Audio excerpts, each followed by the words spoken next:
నీకు పెళ్ళి ఎన్ని సంవత్సరాలు అయింది? ఫస్ట్ సెకండ్ థర్డ్ అమ్మాయి. ఏదో నువ్వే చెప్పు. పెళ్లి అనేది ఒకసారి జీవితంలో జరుగుతుంది అందరికి.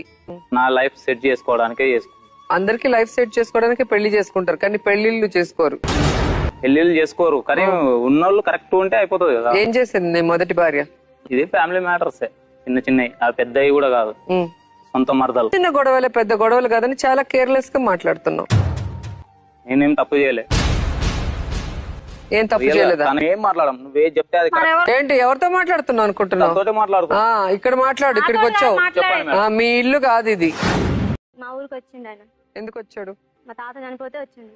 ఆయన మేనత్త కొడుకు. ఆయన ఏం మేనత్త కొడుకు? అన్నేళ్ళు తెలియనోడు అప్పుడే పరిచయం అయినాడా? వాడు పెళ్లి చేసుకుంటానంటే కళ్ళు మూసుకొని గుడ్డిగా నమ్మరు ఎవరు. నేను నమ్మిన కళ్ళు రాలగొట్టేస్తాను. పెళ్ళైంది కానీ నేను నిన్ను చదువుకుంటా, ఆమెను చదువుకుంటా, ఇద్దరు గుద్దుకొని వచ్చావు. వాడు ఎదవని తెలిసినోడు వాడిని తన్నించాలి, జైల్లో పెట్టించాలి. అది వదిలేసి మా బాబా నీకు పెళ్ళైంది కదా బాబా, వద్దు బాబా అని సరసాలు ఆడుతున్నావా? సీరియస్ గానే చెప్పిన సాగుకొచ్చినాడు, సాగుకొచ్చి పోవాలి. వాడితో నీకు ఇక్కలు ఏంటి, పక్కపక్కలేంటి? ఆయన ప్రేమిస్తున్నాను, లవ్ చేస్తున్నా అని చెప్పిండు కదా నాకు. ఎవరితో అవసరం లేదు నాకు. ఏం చేద్దాం అనుకుంటున్నావు? ఆయనతో ఉంటాం అనుకుంటున్నాను. పేరేంటి మీ ఆయన పేరు?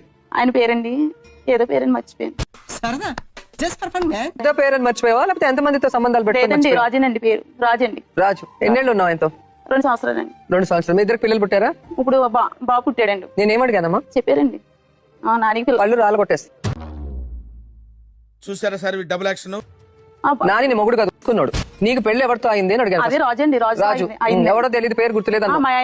2 ఏళ్ళు కాపురం చేసావు, ఒక బిడ్డను కన్నావు, వాడు ఎవడో తెలీదు. ఏమిటండి మీరు మాట్లాడేది?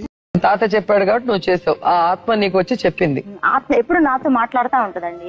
ఎక్కడి నుంచి స్వరం వినపడుతుందో తెలియదు కానీ నాకేం పసి తన ఎక్కడైనా ఉందేమో ఆత్మ. ఒకసారి చూడండి, ఏం చెప్తుందో ఒకసారి చెప్పండి.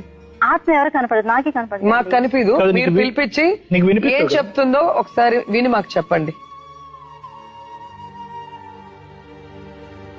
ఏం చెప్తుందంటే ఈ సృష్టిని కాపాడమంటుంది.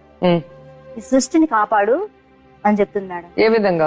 ఏ విధంగా అంటే పరమజ్యోతి వల్ల ఈ సృష్టికి శాంతి, సమాధానము, హ్యాపీ వస్తుంది.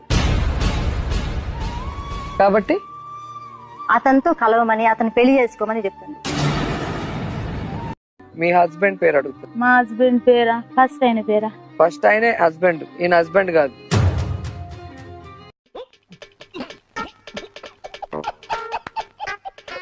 నేను ఎంతమందిని చూసినా కూడా ప్రేమలోనే పడలేదు.